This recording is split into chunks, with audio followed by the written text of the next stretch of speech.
Ambassador Kethvar stared at the empty chair where humanity's representative should have been sitting. The Galactic Council chamber buzzed with confused whispers as delegates from 47 species waited for an explanation that never came. For 3 standard cycles, the human seat had remained vacant, and no one seemed to know why. The Zephyrians, with their crystalline forms catching the chamber's light, clicked nervously among themselves.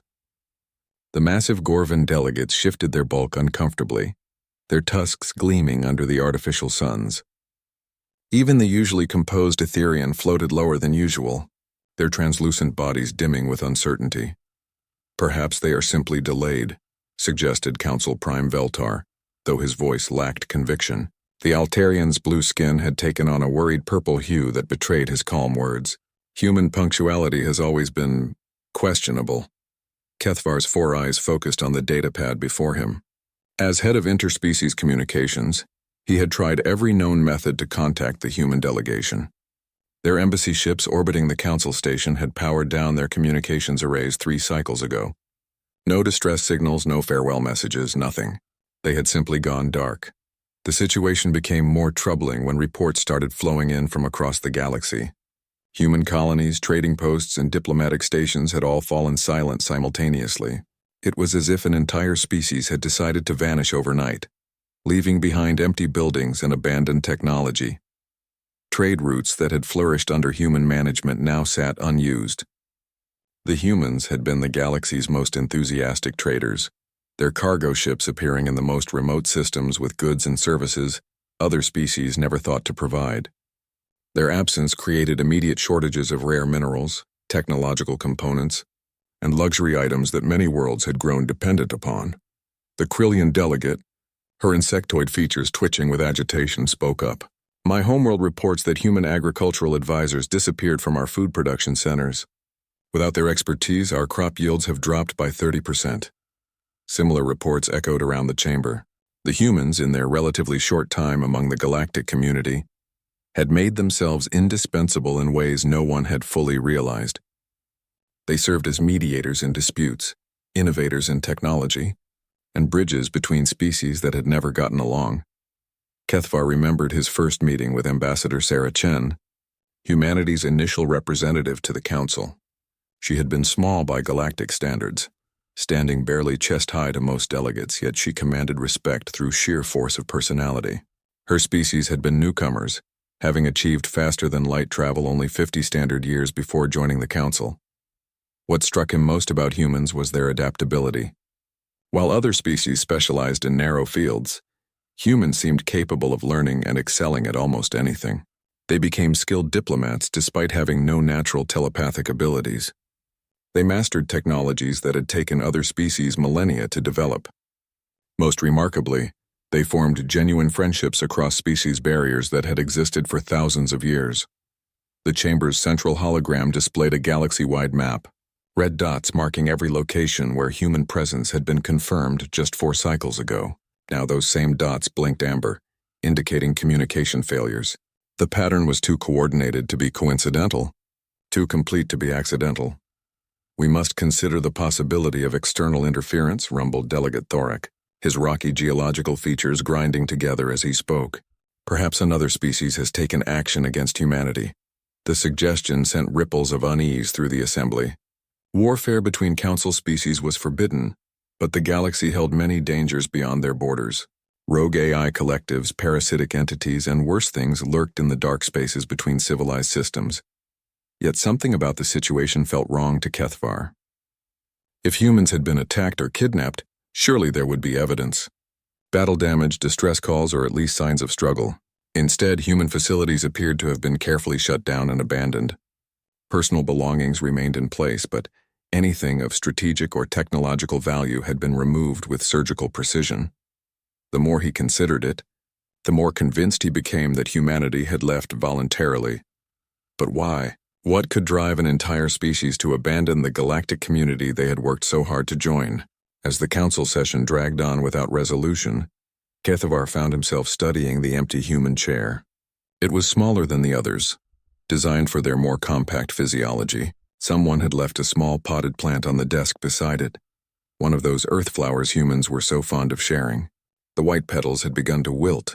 The irony was not lost on him. For all their technological advancement and galactic influence, humans remained deeply connected to the natural world of their origin. They carried seeds and soil samples to the furthest reaches of space, establishing gardens on space stations and bringing life to barren worlds. Now those gardens would wither without their caretakers, just another casualty of humanity's mysterious exodus. The council session ended without answers, delegates departing to their respective quarters with more questions than they had arrived with. Kethavar remained in the chamber long after the others had gone, staring at that wilting flower and wondering if they would ever see their human colleagues again. Somewhere in the galaxy, an entire species had made a decision that would reshape the political and economic landscape of known space.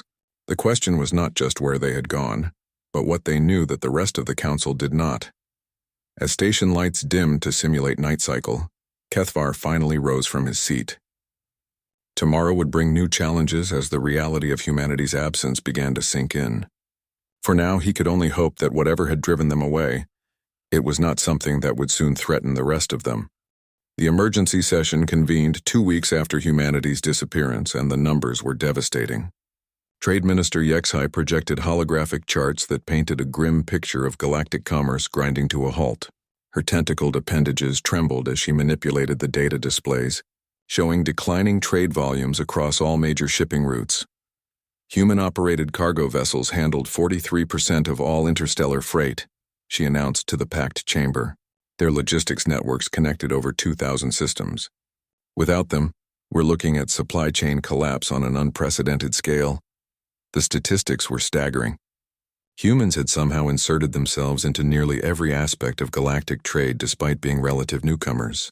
They operated the most efficient shipping companies, managed the largest commodity exchanges, and provided financial services that kept credit flowing between distant worlds.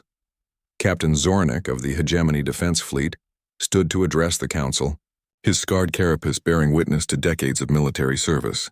We've dispatched reconnaissance vessels to major human installations. What we found suggests a planned evacuation, not an emergency departure. His holographic evidence showed abandoned human colonies and stations in perfect order. Power systems had been safely shut down, hazardous materials properly secured, and even domestic animals relocated. It was the work of a species that had time to prepare, not one fleeing from immediate danger. Look at this.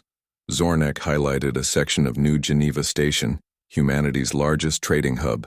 They disabled their quantum communicators and wiped the central computers, but they left detailed maintenance schedules for all the automated systems. They wanted the station to keep functioning after they left. The revelation sparked heated debate among the delegates. Some argued this proved human benevolence, that they had tried to minimize disruption to galactic commerce. Others saw it as evidence of a deeper conspiracy, suggesting humans had been planning their departure for months or even years. Delegate Vortham from the mining consortium delivered perhaps the most alarming report. Humans controlled 60% of our rare earth extraction operations. Without their expertise, we've already seen production drops of up to 70%. Some of our most advanced mining equipment simply cannot operate without human technicians. The dependency had grown gradually, so subtly that no one had noticed until it was too late. Humans possessed an unusual talent for understanding and improving upon existing technologies. They could take a Krillian mining laser and somehow increase its efficiency by 20%. They could modify Zephyrian transport pods to carry twice their original capacity. More troubling still, many of these improvements were not formally documented. Human engineers seemed to prefer hands-on training and informal knowledge transfer. When they vanished, they took irreplaceable expertise with them. Financial markets across the galaxy had begun to panic. The Altarian Credit Exchange reported its worst losses in 3 centuries. Commodities prices swung wildly as traders struggled to predict supply and demand without human market analysis. Several smaller species faced economic collapse as their entire export industries had been managed through human intermediaries.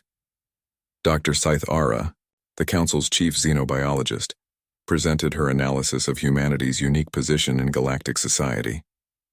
Her research revealed patterns that should have been warning signs, but had instead been celebrated as evidence of human adaptability. No other species, in our recorded history has achieved such rapid integration across multiple sectors, she explained, her crystalline form pulsing with each word. In just 50 standard years, humans established themselves as essential partners to species that had been isolated for millennia. The Etherians, who rarely spoke in council sessions, finally broke their silence. Their representative, a shimmering cloud of sentient energy, communicated through modulated electromagnetic fields.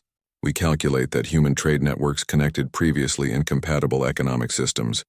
Their absence creates not just shortages, but fundamental incompatibilities between trading partners. This insight proved particularly disturbing. Humans had served as universal translators not just for languages, but for entirely different concepts of value, time, and exchange.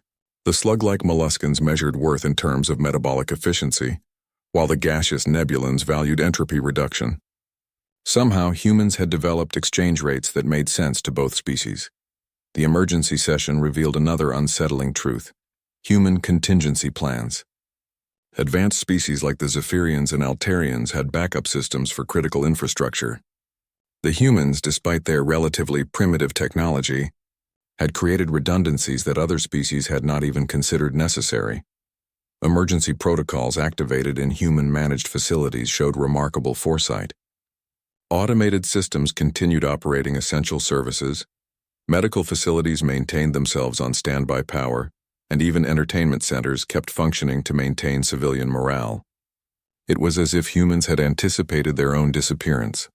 As delegates absorbed the magnitude of the crisis, patterns emerged that painted an even more troubling picture. Human merchant ships had been slowly reducing their cargo loads over the past months, claiming routine maintenance issues. Human colonies had gradually decreased their export quotas, citing local shortages that now seemed fabricated. Trade Minister HFY compiled a timeline that showed systematic preparation spanning at least 6 months. They were winding down operations while maintaining the appearance of normal business, she concluded. This was not a spontaneous decision. The revelation triggered accusations and recriminations among council members. Species that had become dependent on human services blamed those who had allowed such dependency to develop. Others argued that human integration had been beneficial, and that their departure must have been motivated by external threats. As the session drew to a close, one fact became undeniably clear.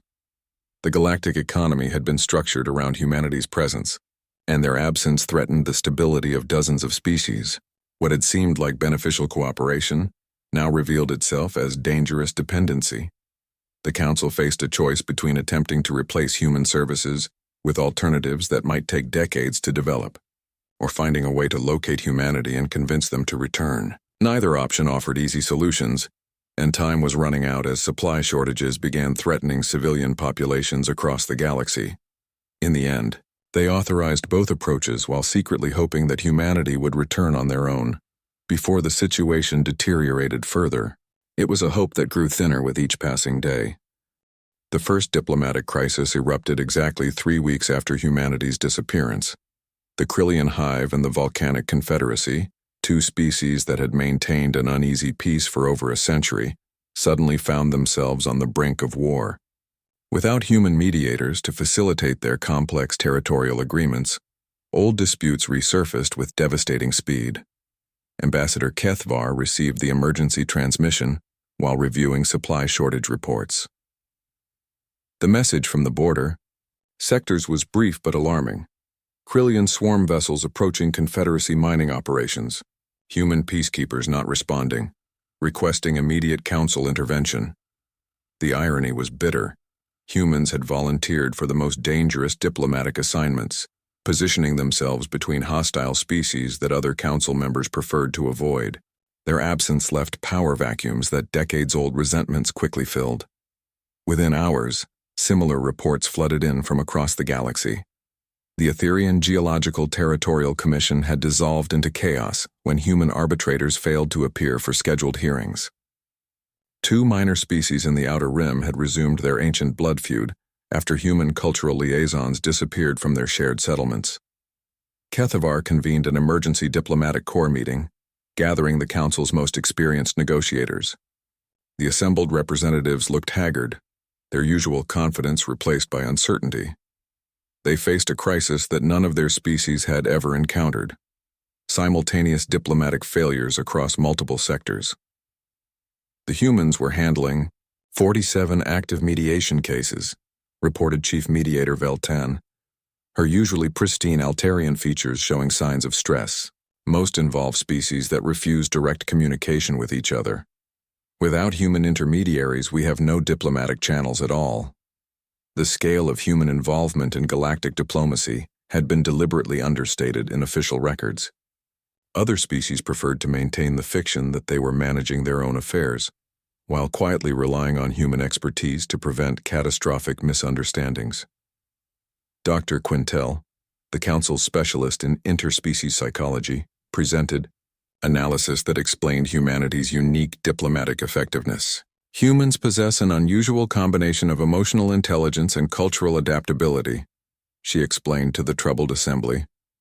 They can understand and relate to species with fundamentally different psychological frameworks. This ability had made humans invaluable in situations where pure logic or telepathic communication failed.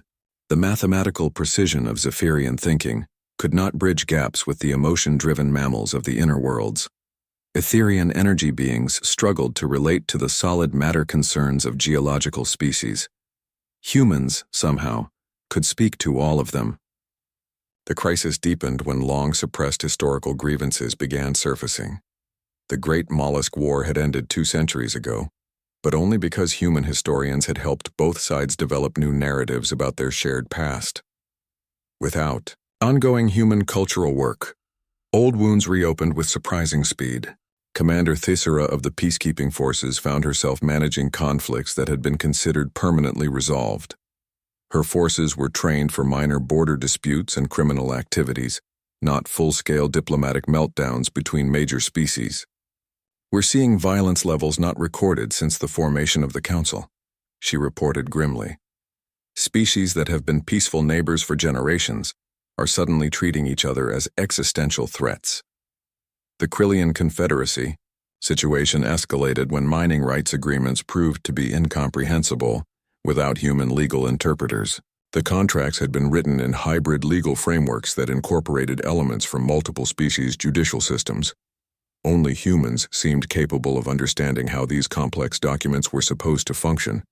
Similar problems emerged throughout the galaxy as trade agreements, territorial treaties, and cultural exchange programs revealed their dependence on human oversight. Legal documents that had seemed straightforward suddenly became sources of conflict, as different species interpreted the same words in fundamentally different ways. The Council's attempt to replace human mediators with AI systems failed spectacularly. Artificial intelligences could process vast amounts of data and identify logical solutions, but they lacked the intuitive understanding of emotional and cultural nuances that had made humans so effective. Ambassador Kethvar experienced this failure personally when he attempted to mediate a dispute between the Tentacled Merchants Guild and a consortium of crystalline manufacturers. The AI mediator proposed a solution that was mathematically perfect but culturally offensive to both parties, nearly triggering a trade war that would have affected dozens of systems. Even more disturbing was the discovery that many species had begun altering their own diplomatic positions based on expected human input. The Geological Council had developed foreign policy strategies that assumed human support for their territorial claims. When that support vanished, their entire approach to interstellar relations became untenable.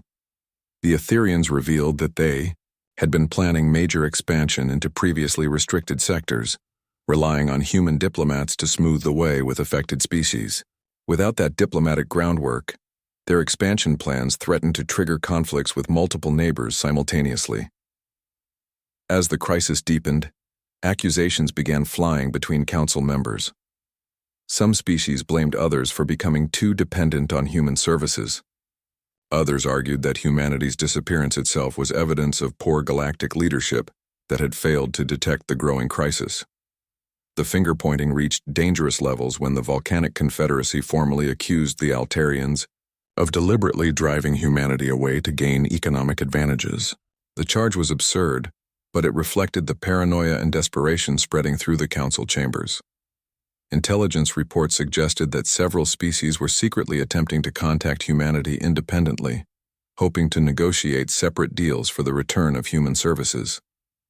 These efforts threatened to fragment the Council's unified response and potentially trigger a bidding war for human attention.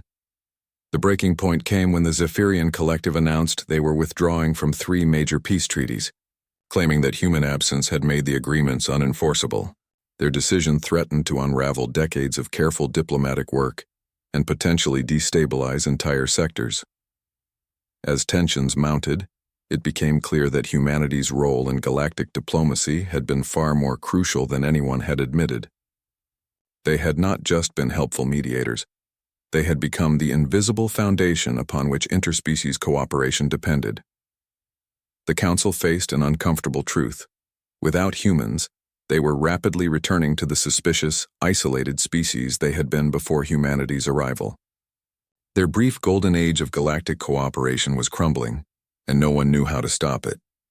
Captain Zornik led the largest search operation in galactic history, commanding a fleet of 200 vessels from 17 different species. The mission parameters were unprecedented. Locate an entire missing species somewhere in the vast expanse of known space, with no clear starting point and no guarantee they wanted to be found. The search teams had been scouring human territories for 6 weeks, following every possible lead and investigating thousands of abandoned facilities. What they discovered painted an increasingly complex picture of humanity's final months in galactic society. Chief Science Officer Takara, a Zephyrian with expertise in xenoarchaeology, presented her findings to the fleet commanders aboard the search vessel Unity's Promise. Her crystalline form reflected the holographic displays as she outlined the evidence they had collected. The evacuation was planned in extraordinary detail, she reported, her harmonic voice resonating through the conference chamber. Human settlements show systematic deconstruction, with valuable technology removed and dangerous materials safely disposed of. This was not a panicked exodus. The most puzzling discoveries came from Earth's former colonies. New Tokyo Station orbited an asteroid field where humans had been mining rare crystalline formations used in faster-than-light drives. The station remained fully operational, its automated systems continuing to extract and process materials. However, all the processed crystals had been removed, leaving behind only raw materials that other species could not efficiently utilize. Similar patterns emerged across dozens of former human installations. Critical technologies had been selectively removed while basic infrastructure remained functional. It suggested that humans intended to maintain some level of galactic interaction while withdrawing their most advanced capabilities. Commander Fexte of the Etherian contingent reported her team's analysis of human communication networks. We discovered encrypted data packets transmitted to undisclosed locations in the weeks before their departure. The quantum encryption is beyond our current ability to decode, but the transmission patterns suggest coordination across multiple sectors. The search operation revealed the sophistication of human intelligence networks. They had maintained observation posts in strategically important systems, communication relays in neutral space, and supply caches in locations that other species had never thought to explore. The infrastructure for their disappearance had been built over years, hidden in plain sight. Dr. Cythera, who had joined the search fleet as an expert on human behavior, made perhaps the most disturbing discovery. Her analysis of abandoned human facilities revealed evidence of advanced surveillance systems that no other species had detected. They were monitoring galactic communications far more extensively than we realized, she reported during a classified briefing for senior officers. The sophistication of their intelligence gathering suggests they knew about threats and opportunities that the Council never detected. This revelation triggered urgent reviews of galactic security protocols. If humans had been observing their allies so thoroughly, what else might they have discovered? The possibility that humanity's departure was motivated by knowledge they had kept secret became increasingly likely. The search teams found human facilities and systems that official records claimed had never been visited by human ships. Deep space monitoring stations, research outposts, and supply depots existed in locations that suggested a much more extensive human presence than anyone had documented. One of the most significant discoveries came from the Outer Rim, where Search Team 7 found an abandoned human research facility orbiting a dying star. The installation was massive, clearly designed for long-term occupation, and equipped with technologies that exceeded anything humans had previously displayed. Lieutenant Corthell, the mollusk officer who led the investigation team, filed a report that sent shockwaves through the search fleet. The facility contains experimental equipment that appears to be centuries ahead of known human technology. Either they were developing these innovations in secret, or they had access to knowledge from unknown sources. The implications were staggering. If humans possessed advanced technologies they had never shared with the galactic community, their disappearance might represent a strategic withdrawal rather than an escape from danger. They might be preparing for something that the rest of the galaxy was not equipped to handle. Further investigation revealed that the facility had been studying exotic energy phenomena associated with the dying star. The research data had been wiped, but residual traces suggested experiments with space-time manipulation and dimensional analysis. These were theoretical fields that most species considered impossible to pursue practically. As the search progressed, teams began finding evidence of human contact with species beyond the Council's borders. Trade records showed transactions with entities from the galactic periphery, regions considered too dangerous or distant for normal commerce. Some of these trading partners were species that the Council had never successfully contacted. The discovery of these external relationships raised uncomfortable questions about humanity's true position in galactic politics. While serving as trusted allies and mediators within Council space, they had apparently maintained independent diplomatic and commercial relationships that no one else knew about. Commander Zornek found himself questioning everything he thought he knew about human society. The species that had appeared as eager but naive newcomers to galactic civilization had actually been conducting sophisticated intelligence operations while building hidden infrastructure across multiple sectors. The search teams began encountering active human systems in remote locations. Automated beacons broadcast messages warning away unauthorized vessels, suggesting that human presence continued in areas where the search fleet was not welcome. The messages were polite but firm, clearly stating that the areas were under human jurisdiction, and that trespassers would be prosecuted under human law. These discoveries forced the fleet commanders to consider that humanity had not simply vanished, but had instead withdrawn to predetermined locations where they intended to continue operating independently. The question was no longer where humans had gone, but why they had chosen to abandon their integration with galactic society. Intelligence analysis suggested that humanity's departure was not a retreat, but a strategic repositioning. They had carefully extracted themselves from dependent relationships while maintaining capabilities that other species could not match. The evacuation had been designed to minimize disruption to their former allies while preserving human operational independence. As search operations entered their second month, the fleet commanders realized they were not looking for refugees or victims, but for a species that had deliberately chosen isolation. The humans were still out there, still active, but they had decided that their future lay outside the galactic community they had once seemed so eager to join. The question that haunted every member of the search fleet was simple, but terrifying. What had humanity discovered that made them abandon everything they had worked to build among the stars? The breakthrough came from an unexpected source. Deep in the archives of the abandoned New Geneva station, a junior technician named Plekth discovered a hidden data cache that human security protocols had failed to wipe completely. The Krillian engineer's compound eyes had noticed an anomaly in the station's power distribution that led to a concealed server room. The recovered data fragments painted a terrifying picture that explained humanity's sudden departure.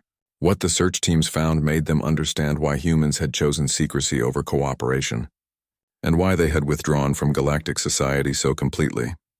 Dr. Cythera worked feverishly to decrypt the partial files, her crystalline form pulsing with urgency as she processed the recovered information. The data revealed that human long-range sensors had detected something approaching from intergalactic space, something that threatened every living species in the galaxy. The entity appears to be artificial in nature, she reported to the emergency council session convened aboard the flagship. Human analysis suggests it's a self-replicating harvester system designed to consume entire stellar regions for raw materials. The approaching threat was massive beyond comprehension, a collection of structures that spanned light years and moved through space at significant fractions of light speed. Human calculations indicated it would reach the galaxy's outer rim within 2 standard years, beginning a harvest that would strip entire systems of matter and energy. More disturbing still, the recovered data showed that humanity had been tracking this threat for over 3 years. Their withdrawal from galactic society had been preparation for a defense that they believed other species could not contribute to. Effectively, Captain Zornick studied the tactical assessments with growing dread. Human military analysts had concluded that conventional galactic technologies would be utterly ineffective against the Harvester's advanced capabilities. The entity possessed adaptive defenses that could analyze and counter any weapon system within hours of first contact. They determined that only unconventional approaches had any chance of success, he reported to the assembled fleet commanders. The data suggests they were developing countermeasures that required absolute secrecy to remain effective. The recovered files revealed the scope of humanity's hidden preparations. Those mysterious research facilities and advanced technologies the search teams had discovered were part of a comprehensive defense program. Humans had been developing weapons and tactics specifically designed to combat the approaching threat. Even more shocking was the revelation that humanity had been in contact with other intergalactic civilizations, species from distant galaxies that had encountered similar harvester entities. These communications had provided crucial intelligence about the enemy's capabilities and weaknesses. The data cache contained fragments of these communications, revealing that humanity had joined an informal alliance of species that specialized in combating harvester threats. This alliance operated in the spaces between galaxies, fighting a war that most civilizations never knew existed. Chief Science Officer Takara analyzed the technical specifications with her team of Zephyrian scientists. Their conclusions were sobering. The Harvester employs quantum disruption fields that can destabilize the atomic structure of conventional materials. Standard defensive shields would collapse within minutes of contact.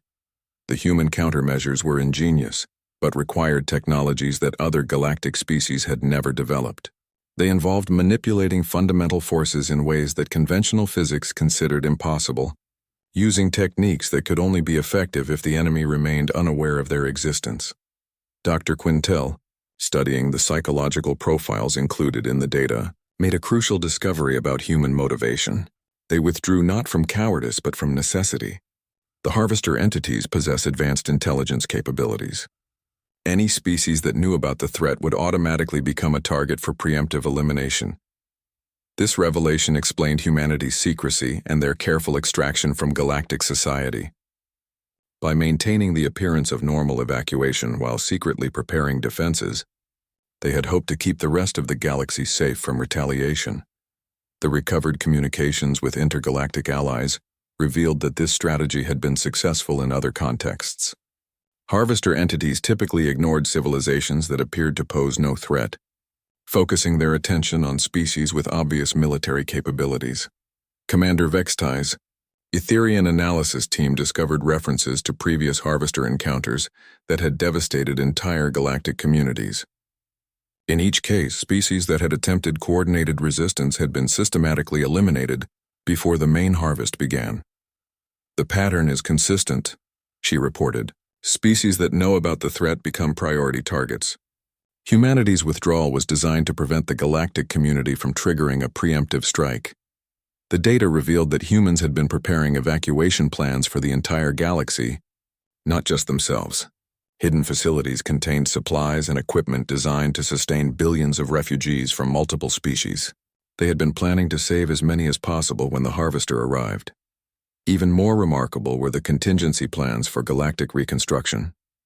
Human archives contained detailed surveys of suitable systems beyond the Harvester's projected path, along with technologies for rapid terraforming and infrastructure development. They had been preparing to rebuild galactic civilization from scratch if necessary. The scope of human foresight was staggering. They had identified which species would be most likely to survive the crisis, and had prepared resources specifically tailored to their needs: food supplies for carnivorous species, specialized atmospheres for gas-dependent beings, even entertainment systems designed to maintain morale during extended evacuations. As the full picture emerged, The search fleet commanders realized that humanity had not abandoned the galactic community, but had instead taken responsibility for its survival. Their disappearance was the opening move in a defense strategy that prioritized the safety of all species over human integration with galactic society. The recovered data included partial coordinates for human defensive installations, hidden bases where they were presumably preparing their countermeasures. However, the coordinates were incomplete, and attempting to locate these facilities might compromise the very security measures humans had died to protect. Lieutenant Corthell raised the question that haunted every member of the search fleet. Should we attempt to make contact, knowing that our knowledge of the threat might make us targets for elimination? The discovery put the galactic community in an impossible position. They now knew about a threat that could destroy their civilization, but acting on that knowledge might trigger the very catastrophe humans had been trying to prevent. As the search fleet processed this information, long-range sensors began detecting anomalous readings from the galactic periphery. The Harvester entity was still over a year away, but its influence was already beginning to affect the cosmic background radiation. Time was running out, and the galaxy faced a choice between ignorance and preparation, between trusting human judgment and taking control of their own destiny. The decision they made would determine whether galactic civilization survived the coming harvest. The emergency session lasted 18 hours without recess. Representatives from every council species debated the most crucial decision in galactic history, while cosmic readings confirmed that the Harvester entity had begun affecting stellar mechanics in the Outer Rim. Systems Ambassador Kethvar watched his colleagues grapple with an impossible choice: contact humanity and risk triggering a preemptive strike from the approaching threat, or remain ignorant and hope that human defenses would prove sufficient to protect the entire galaxy. The debate revealed deep fractures within the galactic community. The Geological Council, with their patient, long-term perspective, argued for trusting human judgment and maintaining ignorance. "They have demonstrated superior strategic thinking," rumbled Delegate Thorak. "We should honor their sacrifice and allow them to proceed without interference."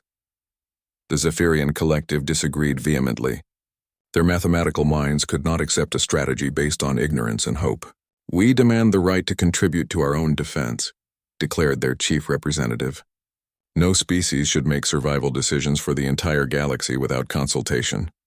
Heated arguments erupted between species that had cooperated peacefully for centuries. The Etherians accused the Altarians of cowardice for supporting non-interference. The Krillian Hive declared that their warrior culture could not accept passive waiting, while others fought for their survival. Captain Zornak presented military analysis that complicated the decision further. His tactical assessment suggested that while human preparations were impressive, they might not be sufficient against a threat of the Harvester's magnitude. "Human defensive capabilities are beyond what we previously imagined," he reported, "but they represent the efforts of a single species against an entity that has consumed multiple galaxies." The mathematics of survival improved dramatically with coordinated resistance. Dr. Scythera countered with evidence from the recovered human data. Previous attempts at coordinated defense had failed catastrophically, resulting in the complete elimination of entire galactic communities. The Harvester entities possessed adaptive capabilities that made them nearly impossible to defeat through conventional warfare. "Every species that has attempted direct confrontation has been eliminated," she stated. "Humanity's approach may be our only hope for survival."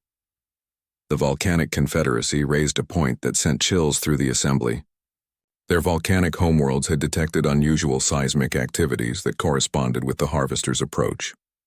The entity was apparently testing galactic defenses from a distance, probing for weaknesses and advanced civilizations. "If the Harvester is already scanning our galaxy," warned Confederacy Speaker Magthos, "then our current debate may be academic. We may already be marked for elimination simply because we know the threat exists." This revelation triggered a cascade of reports from other species. The mollusk worlds had recorded unusual tidal patterns. Crystalline species reported frequency disruptions in their communication networks. Even the Etherians detected quantum fluctuations that suggested external scanning of their energy signatures. Intelligence Officer Veltan presented the most disturbing analysis. Her review of recent galactic communications revealed that several species had been unconsciously altering their behavior in response to subtle external influences. Trade patterns had shifted, exploration missions had been quietly canceled, and military exercises had been reduced across multiple sectors. The Harvester may already be influencing our society, she concluded. These behavioral changes suggest psychological manipulation designed to weaken potential resistance before the main assault begins. The implications were terrifying. If the Harvester could influence galactic civilization from such distances, then the window for effective resistance might already be closing. Species that had seemed unified just months before were now suspicious of each other's motives and capabilities. Commander Thissera of the peacekeeping forces reported. Escalating conflicts throughout the galaxy. Border disputes that had been dormant for decades were suddenly erupting into violence. Trade disagreements were escalating into economic warfare. The social fabric that had held galactic civilization together was unraveling at an accelerating pace. The pattern suggests deliberate destabilization, she warned the Assembly. If these conflicts continue, we'll be too weakened by internal warfare to mount any effective defense. The revelation that they might already be under attack changed the nature of the debate entirely. Passive waiting was no longer an option if the Harvester was actively undermining galactic society. Yet contacting humanity might accelerate the very process they were trying to prevent. Dr. Quintel proposed a compromise that drew support from moderate factions. We established limited contact with humanity through automated systems. No direct communication, but we signal our awareness and willingness to cooperate if they determine it's safe. The proposal sparked intense technical discussions about how such contact might be achieved without triggering Harvester attention. Zephyrian scientists suggested using quantum-encrypted signals disguised as natural cosmic phenomena. Etherian engineers proposed energy transmissions that would appear as stellar activity to external observers. As the debate continued, reports arrived from the search fleet that changed everything. Long-range sensors had detected massive energy signatures moving through the galactic periphery. The Harvester was no longer approaching but had arrived, beginning preliminary operations in the outermost systems. The discovery triggered panic among several species delegations. Representatives demanded immediate evacuation of their homeworlds, while others called for mobilization of all available military forces. The careful deliberation of the previous hours dissolved into chaos, as the reality of imminent threat overwhelmed diplomatic protocols. Ambassador Kethvar called for order, his four eyes scanning the panicked assembly. "We cannot afford to lose our composure now," he declared. "Our response in the next few hours will determine whether galactic civilization survives or perishes." The arrival of the Harvester entity removed the luxury of extended debate. Contact with humanity was no longer a strategic choice but an immediate necessity.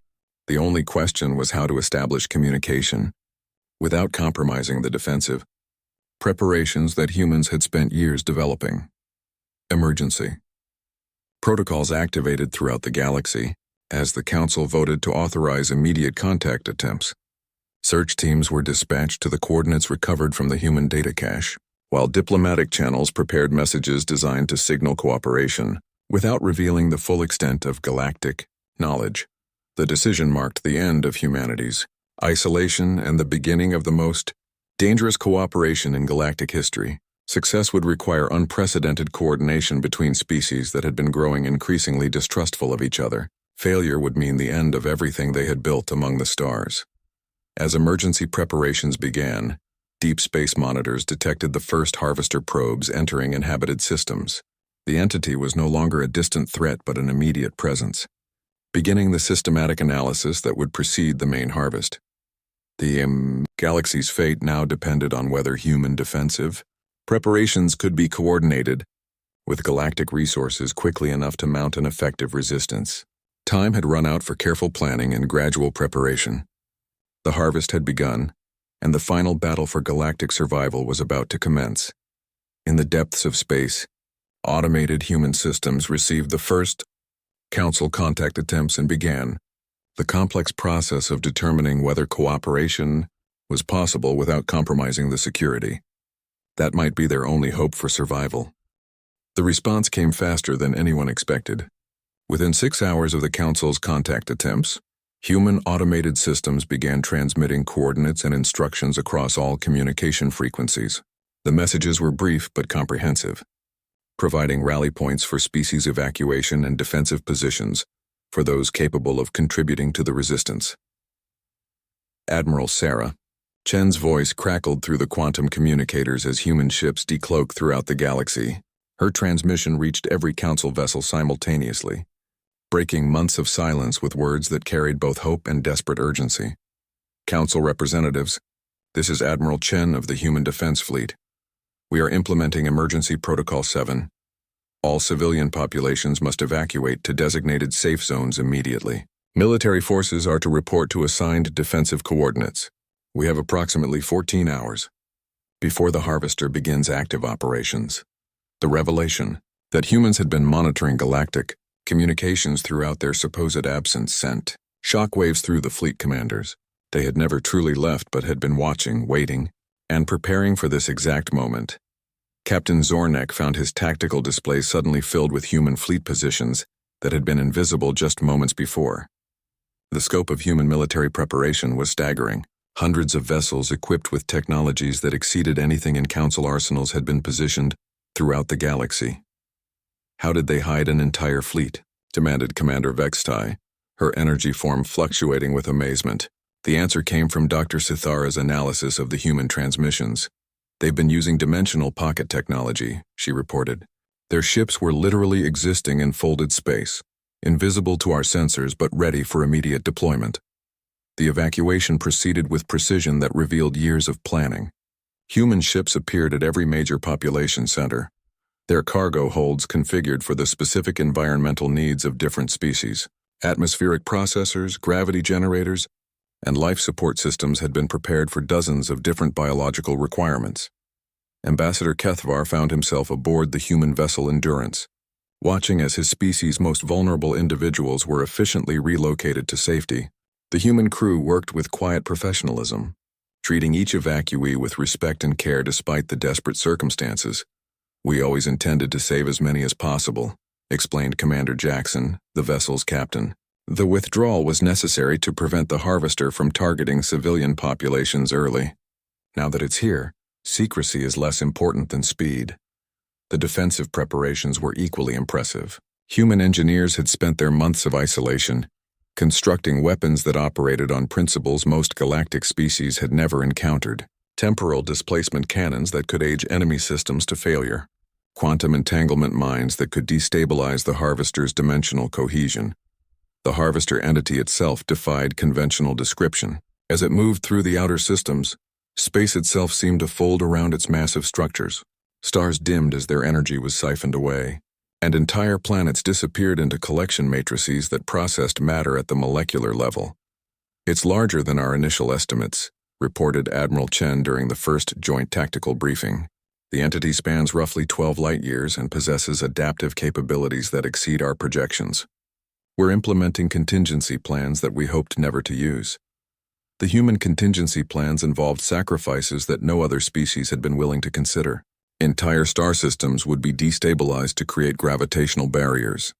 Human volunteers would pilot ships directly into the Harvester's core systems in suicide missions designed to plant quantum viruses. Species that had criticized human secrecy now understood the terrible necessity behind their isolation. The weapons they had developed required operators willing to die for the chance of inflicting damage. The strategies they employed assumed casualties on a scale that would devastate entire civilizations. The first engagement occurred at the Outer Rim defense line, where combined human and council forces attempted to slow the Harvester's advance. The battle revealed both the entity's terrifying capabilities and the effectiveness of human preparations. Harvester probe ships that could destroy conventional fleets were disabled by weapons that attacked their quantum foundations. Adaptive defenses that had countered previous resistance proved vulnerable to attacks they had never encountered before. Yet the cost was enormous. 3 human heavy cruisers were lost in the opening minutes, their crews sacrificing themselves to create openings for the more conventional council forces. The Zephyrian crystalline ships, with their precise mathematical targeting, proved crucial for exploiting the weaknesses that human weapons created.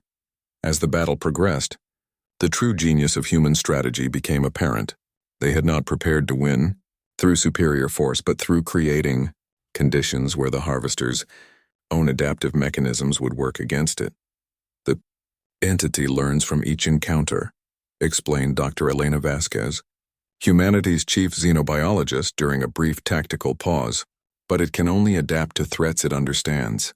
We're feeding it contradictory data that will cause its adaptation protocols to conflict with each other. The strategy required precise coordination between human innovation and galactic diversity. Different species contributed capabilities that the harvester could not predict or counter effectively.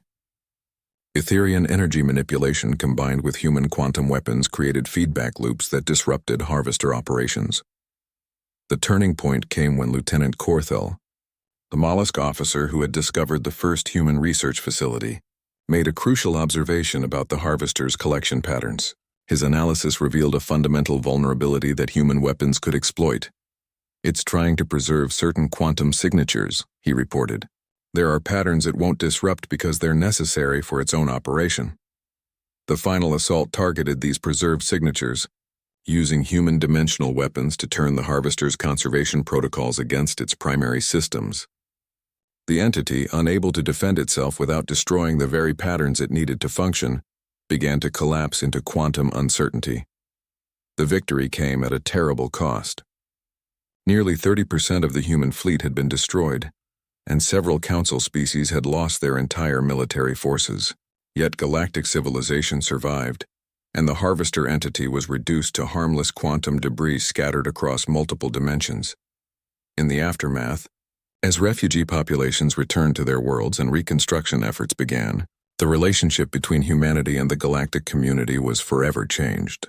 No longer were humans seen as newcomers or junior partners, but as the species that had saved them all through sacrifice and foresight. Admiral Chen's final message to the Council was brief but profound.